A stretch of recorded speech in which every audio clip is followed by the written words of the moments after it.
Great. All right. Our next speaker is Alexander Poremba, and he's going to speak on quantum Chosen-Ciphertext attacks and learning with errors. Thanks. Can you hear me? Okay, so this is joint work with Gorjan Alegic, who's actually here at the University of Maryland and one of the organizers. So he has probably been answering a lot of your emails recently. So shout out to Gorjan. And of course, Stacy Jeffrey and Maris Ozols. So this is going to be a cryptography talk, but like Tommaso, I tried to make it accessible for everyone in case you don't really know anything about cryptography. Okay, so let's get started. Let's talk about the major breaking news that hit the archive, say, a week ago. So we have a new number. So it turns out that based on current estimates, it takes around 8 hours and 20 million noisy qubits to break current RSA encryption. Okay, so the clock is ticking. So we expect that at some point in the future, there's going to be an adversary that has a large-scale quantum computer in his or her garage and listens to our classical channels and breaks RSA by factoring a large integer. Okay? But of course, there's nothing to worry about because we worked really hard and we came up with post-quantum alternatives for classical cryptography. Okay, so those are quantum secure. And actually, the good people at NIST are currently carefully checking the post-quantum submissions, and hopefully one of these post-quantum crypto systems will be standardized at some point. But now, now we can pat ourselves on the back, and it seems the problem is solved, and there's nothing really left to do anymore. And this is great for us cryptographers because now we can go back to the really important issues out there, like verifiable, identity-based, multi-authority, partially homomorphic encryption, because at some point someone's going to need it. But okay, so maybe we should step back for a moment and think about what quantum secure really means. Does that mean that quantum attacks are essentially always as good as classical attacks against post-quantum crypto systems? Is that really true? What about unconditional quantum security? Okay, so for example, I pick my favorite post-quantum crypto system, and it's post-quantum secure, for example, like learning with errors, for example, and I'm being told, okay, it's quantum secure, there's nothing to worry about, you can use it whichever way you like. But is that really true? I mean, sure, it's true in the kind of garage attack model that I was telling you about earlier. So there's a quantum adversary that has a large-scale quantum computer in his or her garage and listens to our quantum channels. But what about security models or attacks that lie beyond this model? What if the adversary, for example, is given some additional quantum information about a classical scheme?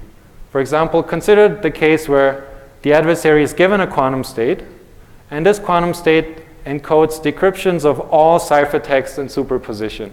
Okay? So suppose that the adversary is given such a state, what can the adversary do? Classically, we consider such attacks where the adversary is, for example, given classical decryptions of some ciphertexts, and the adversary can use this information to break the crypto system in the future. So, what about quantum attacks in this context? So in this talk, I want to tell you about what could happen if a post-quantum crypto system leaks a little bit of quantum information, and we'll make this more precise. But essentially, the question is, how much more can a quantum adversary do?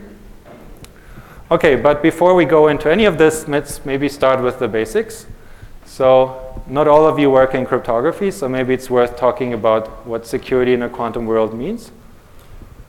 Okay, so what is it that makes a classical scheme quantum secure? Well, of course, we have to expect that there are quantum adversaries out there who are polynomially bounded. And intuitively, what do we mean by security? Well, ciphertext shouldn't reveal any information about plain texts. Okay, so they shouldn't reveal any information. They should look indistinguishable. And like Tommaso said, we cryptographers really like to think of definitions in terms of games. And here's a very simple game. So consider a quantum adversary that picks two messages and sends them to a challenger. And the challenger wants to challenge the quantum adversary. So what the challenger does is to flip a coin, encrypt one of these messages, and send them back to the quantum adversary. And now the quantum adversary has to tell which message was encrypted and output an appropriate bit. And intuitively, if we have security, it should be hard to win this game. So this brings us to the following definition. So we say classical scheme has indistinguishable ciphertexts if, for any quantum adversary, the probability that the adversary wins is roughly 1/2. So the adversary is, always as good as the trivial adversary, and if there's maybe some exponentially small advantage, then we don't really care about that. Okay, so this is the notion of indistinguishable ciphertexts. But, this security notion is not really enough because, like I said, typically this is not how schemes are broken because the adversary usually has some additional information. For example, the adversary might have seen encryptions of other plain texts in the past, or perhaps decryptions of ciphertexts, and the adversary can use this information to break the scheme in the future.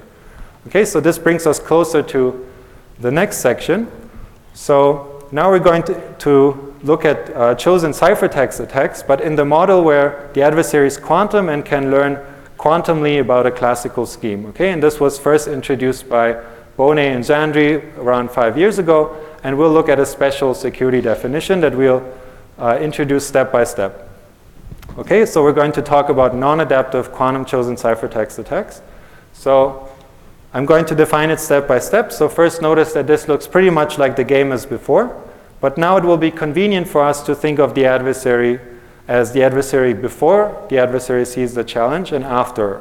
Okay, so again, the adversary picks 2 messages, the challenger flips a coin, encrypts one of them, and the adversary can keep some kind of quantum memory state psi that will be available also after the challenge is revealed. But now we give the adversary more power because we let the adversary learn a bit more about the scheme.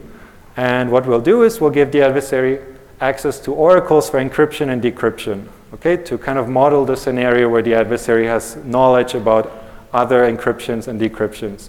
Okay, but what does that really mean? So this means that the adversary can compute an encryption into another register or a decryption into another register. Okay, but now you might say, hold on, why do we even care about this security model? I could have given the adversary decryption access after the challenge as well, which I didn't. Why didn't I do that? So if you do that, you get a stronger security notion, but that's not really what we want to do in this talk. So notice that this model here allows the adversary to compute a superposition over all decryptions. Okay? And we want to study the consequences of the adversary being able to prepare such states. Okay?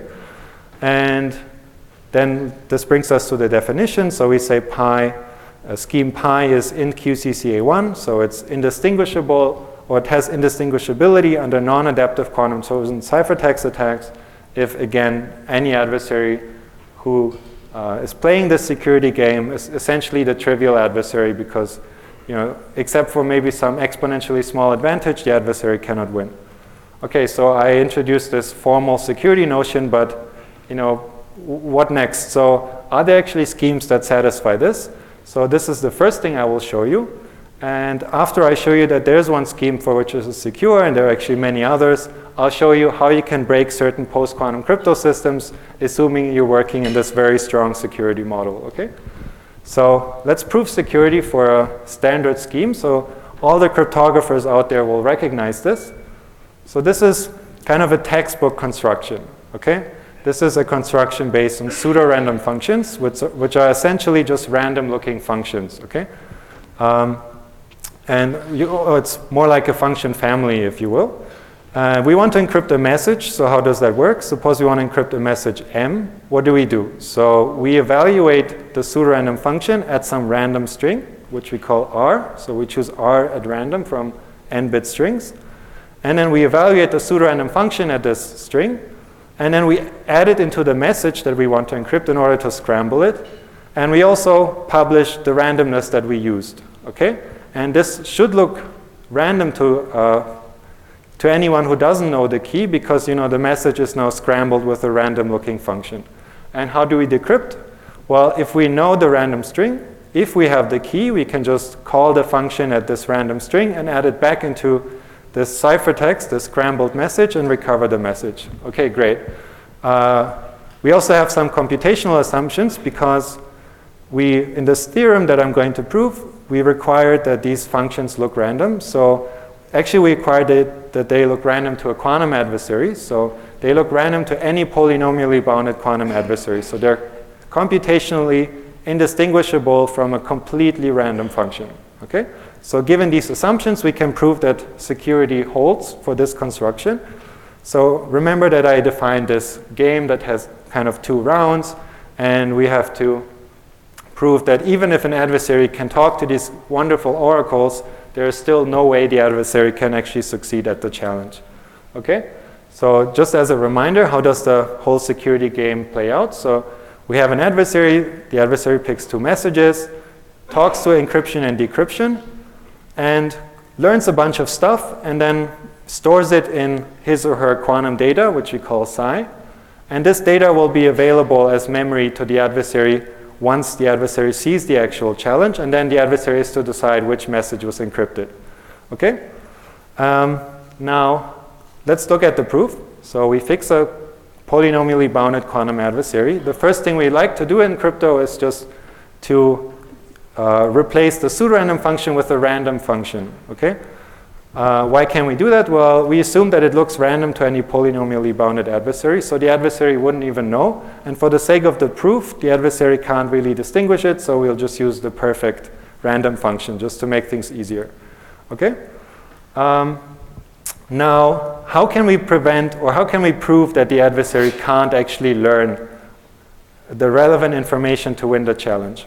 Okay, what is the challenge again? The challenge is some encryption of one of the messages. Okay, so it's a pair R, so a random string, followed by a random function evaluated at R and added into the message. Okay, so the adversary has to, in order to be able to decipher the challenge, the adversary would have to know the pair R and F of R. Okay, but the only way the adversary can get this information is by talking to the oracles. Okay, so how would a successful adversary go about winning this game? The adversary talks to encryption and decryption oracles and inputs a bunch of inputs so the adversary can learn as much about F as possible. And then the adversary crams it into a small quantum state because the adversary is polynomially bounded, so the memory psi can be, at most a poly-sized state. And then the adversary somehow has to recover information from the state once the adversary sees the actual challenge. Okay?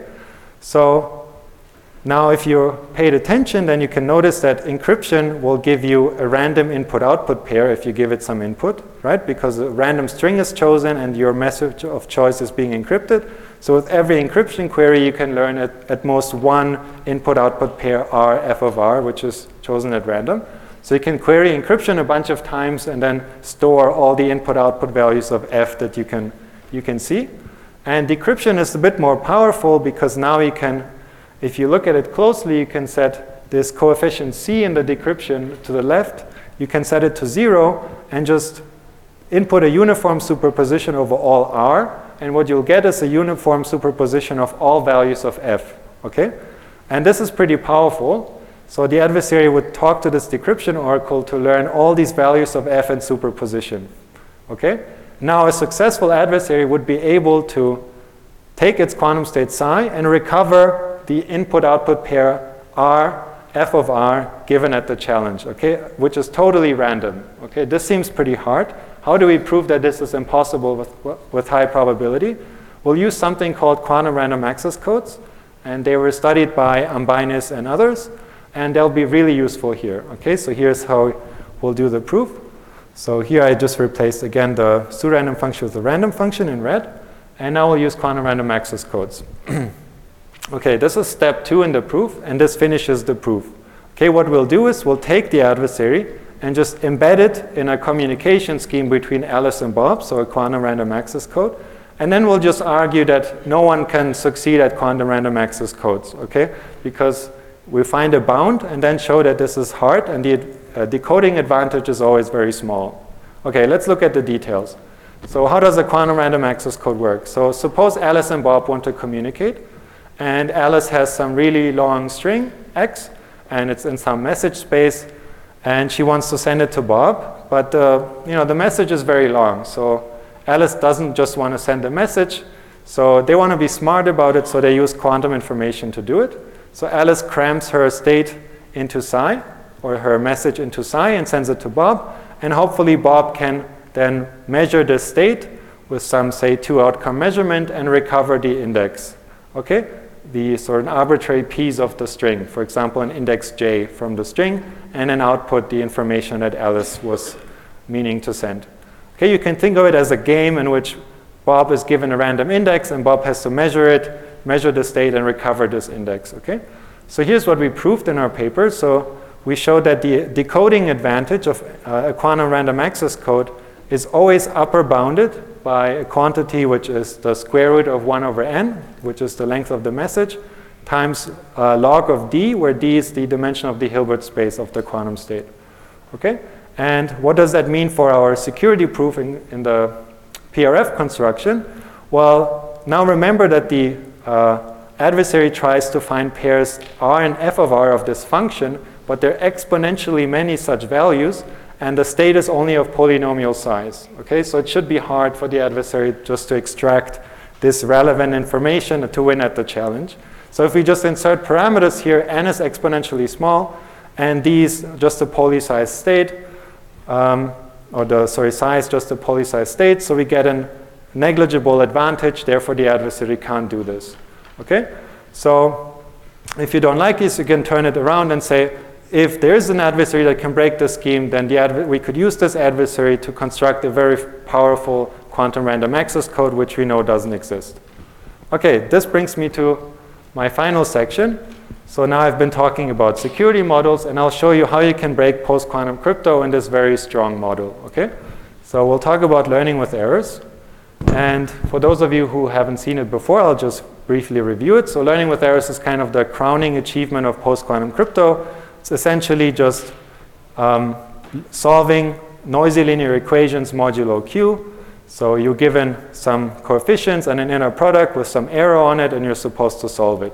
And we know that there's a worst case to average case reduction. So we know that if you pick these coefficients uniformly at random, then we know that solving learning with errors is as hard as worst case lattice problems. Okay? So here's how we use it for crypto. So suppose I want to encrypt 0. What I'll just do is I'll just publish a linear equation which is noisy. And if b is 0, I won't do anything. But if b is 1, I'll just shift it by some quantity q over 2, and I'll make the equation incorrect. And someone who knows the key can easily see that, because anyone who knows the secret string, which is the key, can easily check if an equation is correct or if it's wrong. Okay? So how does decryption work? Well, you just compute the real inner product, subtract it from what you're getting, and then just check where it lies. So, and because the error is Gaussian, you can think of it as probability distributions, and given the secret, you can check if the inner product was large or small approximately, and you can check where the value lies, and it just corresponds to rounding. Oh, it must be this distribution because the value is somewhere close to 0. It must be that distribution because it's closer to q over 2. Okay? So what I'll finish off with in this talk is I'll show you a quantum attack on plain learning with errors encryption in this very strong model. And the attack I'll show you uses a single quantum decryption. Okay? And now here's the catch. Classically, you can already also break it in this model if you just get access to decryptions. Okay? So even classically, you can do that. But I'll show you that quantumly, actually, there's a much better advantage that we didn't really know about. So the classical attack requires n log q many queries, and the quantum attack requires a single one. Okay? Here's how it works. So in the top left corner, you see the linear rounding function, which you should be able to remember from the slide before, because I told you that decryption is just rounding inner products. And here's how the quantum algorithm works. We start with a uniform superposition. Then we ask for a decryption over this uniform superposition, and we compute it into the phase. So we just compute phase kickback of this decryption function. And of course, the decryption function is essentially a linear rounding function. Okay? And then we'll just apply the quantum Fourier transform on each of the qubits, and we'll get a state that you can see on the top, on the bottom right corner, which is just the state in the Fourier basis. And it looks like a Fourier transform, except it has this minus term in front of it. So some of the roots of unity are suddenly flipped by minus factor, which corresponds to like a symmetry on the sphere. And what you can notice is that when you ask what is the probability of measuring the secret string, if I just measure the state in the z basis, what you'll find is that the probability of measuring the secret, which should be hard to determine, is actually, the probability of measuring s is actually just 4 over pi squared, so it's some constant. And the reason why that is because this minus sign essentially forces us to sum over all of the roots of unity, except that we sum over half of them twice. Whereas if you summed over all of them once, you would get 0, okay? Because the sum over all of the roots of unity is just 0. But here we get a constant, okay? So this is great. Now I've shown you that actually you can break learning with errors faster quantumly as you can do classically with just access to the decryption, okay? So here's a summary of the results in our paper. And I want to highlight that we actually showed that you can break some constructions in FrodoCam and New Hope, which are two NIST submissions in this very strong model. Okay, so let me just finish off here and say once again that we did not break LWE in the kind of post-quantum model, where we assume there's an adversary who has a quantum computer in his or her garage. We slightly relaxed the security model, allowed for a bit more power, and showed that learning with errors is actually not always as hard quantumly as it is hard classically. Okay, thank you so much.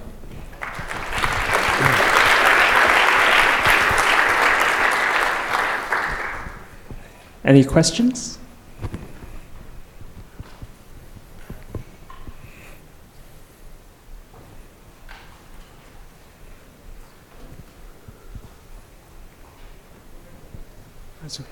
So I have a quick question. Sure. You mentioned that you could formulate another model of quantum Chosen-Ciphertext attack where the adversary can make additional queries to the decryption oracle. Is anything known about that model? Yeah, there is actually. So this was a model that was introduced by Bonnet and Jandry, I think 5 years ago. And they studied this model. I think they were the first to define quantum accessible models, where the oracles are not just classical encryption and decryption oracles, but actually quantum oracles. So yeah, this was introduced by Bonnet and Jandry, and the security definition was called quantum Chosen-Ciphertext attacks. So in this talk, I talked about a special case where it's non-adaptive, so you only get decryption prior to the challenge. But it's definitely known, yeah. Mm.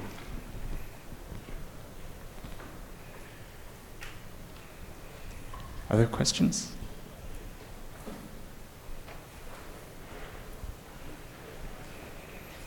I don't know, just as a follow-up question, is there any known, or do you believe that there would be a separation between sort of these two different versions of quantum Chosen-Ciphertext attack models? Yeah, so there is, for example, the scheme I was talking about is not CCA2 secure or quantum CCA2 secure.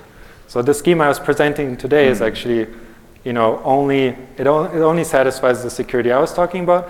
But if you were to give it decryption access after the challenge, then it's not secure anymore. So this scheme is kind of showing you that there's a separation.